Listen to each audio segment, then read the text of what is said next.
Who has the toughest resume in UFC history? This is a hard choice to make and a great conversation. But let me make the case for a household name and a longtime tough guy in the UFC. RDA. That's right, Rafael Dos Anjos. A name synonymous with toughness, grit, and an unwavering willingness to take on the best. Over the course of his legendary career, RDA has faced an absolutely brutal lineup of opponents. Champions, legends, and rising stars alike. Through wins and losses, Dos Anjos has always fought with the heart of a warrior. But what makes his journey so extraordinary? Why does Rafael Dos Anjos have one of the toughest resumes in UFC history? You're going to be shocked when you see the names on the list of savages he has fought. But first, please hit that like and subscribe button. It really helps the channel. Rafael Dos Anjos' UFC journey began back in 2008, and from the start, he was thrown into the fire. His very first UFC opponent, Jeremy Stephens, a hard-hitting knockout artist. In his early UFC career, RDA also faced fighters like Tyson Griffin, a relentless wrestler with cardio for days, and Clay Guida, a pressure fighter known for breaking opponents with his pace. Then George Soteropoulos, and Gleison Tibau, one of the most physically imposing lightweights that was clearly using steroids at the time. These were brutal and grueling battles for the young Dos Anjos, but RDA was just getting warmed up. Then came prime Donald Cowboy Cerrone, one of the most well-rounded and dangerous fighters in lightweight history. Cerrone was on a tear at the time, but Dos Anjos used his striking and grappling to secure a hard-fought victory. This win marked RDA as a true contender in the lightweight division. But then he had to face a young and hungry Russian that you may have heard of, by the name of Khabib Nurmagomedov. Yep, that guy.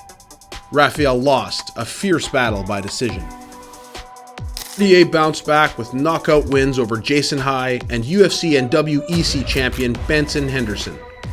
Then another convincing win versus a killer with a name that you might recognize, Nate Diaz. In 2015, Rafael Dos Anjos reached the pinnacle of the sport, capturing the UFC Lightweight Championship by dominating Anthony Showtime Pettis. Pettis, known for his flashy striking and creative submissions, was seen as nearly unbeatable at the time. But RDA's relentless pressure, grappling, and striking left no doubt. He was the king of the lightweight division. Defending his title, Dos Anjos faced Donald Cerrone once again, finishing Cowboy in just over a minute with a devastating body kick and a flurry of punches. It was a statement victory that cemented his status as one of the great lightweights. But in MMA, staying on top is as hard as getting there. RDA's reign was ended by Eddie Alvarez, another champion known for his violent fighting style. The loss was heartbreaking, but Dos Anjos didn't shy away from tough competition. He immediately fought a prime Tony Ferguson, the relentless savage with one of the longest win streaks in UFC history.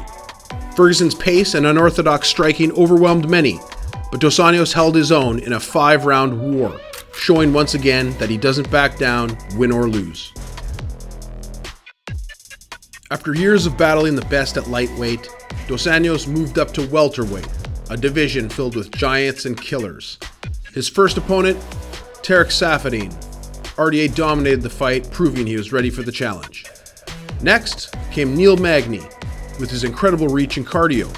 Dos Anjos submitted Magny in the first round, showcasing his world-class Brazilian Jiu-Jitsu. But the real test came against Robbie Lawler, the former welterweight champion known for his brutal power and legendary fights. In a 5-round war, RDA put on a clinic, dismantling Lawler with relentless pace and leg kicks. That's an impressive list of opponents so far, but guess what? It would only get tougher, and you'll be stunned when you find out who else was waiting for Rafael in welterweight. Next up for Dos Anjos, truly a murderer's row of welterweights. First, Colby Covington. We all know Colby. His wrestling and cardio were suffocating. Next was Kamaru Usman, one of the greatest welterweights of all time. Usman's wrestling dominance was undeniable. After Colby and Kamaru, who was waiting for RDA, Leon Edwards with razor-sharp striking. All three fighters would go on to become champions. Dos Anjos stepped up each and every time, all while being undersized. These were some of the toughest fights of RDA's career, yet he never backed down. And let's not forget fights against prime Kevin Lee, then Michael Chiesa, another relentless wrestler. Despite the brutal competition, Dos Anjos continued to show his durability, skill, and warrior's heart.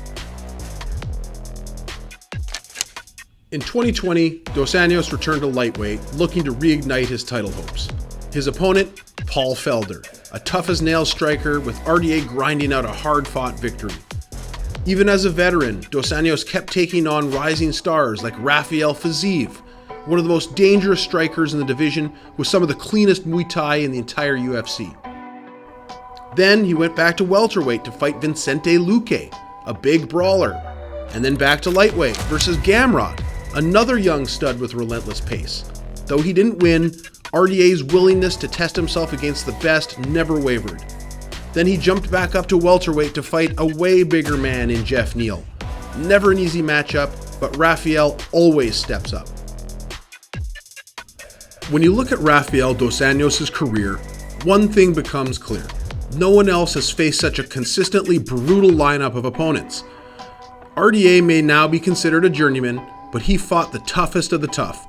From champions and legends to rising stars, Dos Anjos has fought them all.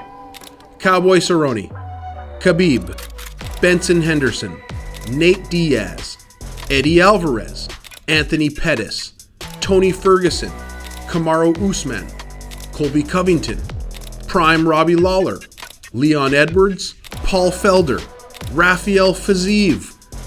We will put that list of savages across two divisions against any other fighter's resume. Unbelievable. Honestly, do you think someone has a tougher resume than RDA? You gotta let me know in the comments. What makes Dos Anjos truly special isn't just the names he has fought, it's the way he approaches every fight. Win or lose, he brings the same determination, the same heart, and the same willingness to fight anyone, anywhere, anytime. That's a BMF if you ask me. Rafael Dos Anjos is more than just a fighter, he's a testament to what it means to be a warrior. In a sport where the competition is unforgiving, RDA has stood tall, taking on the toughest challenges and never saying no to fighting any savage the UFC offered him. Thanks for watching this video on the Ultimate Underdog. If you agree, or even if you don't, let us know in the comments below. Don't forget to like, subscribe, and hit that bell for more deep dives into the greatest stories in MMA.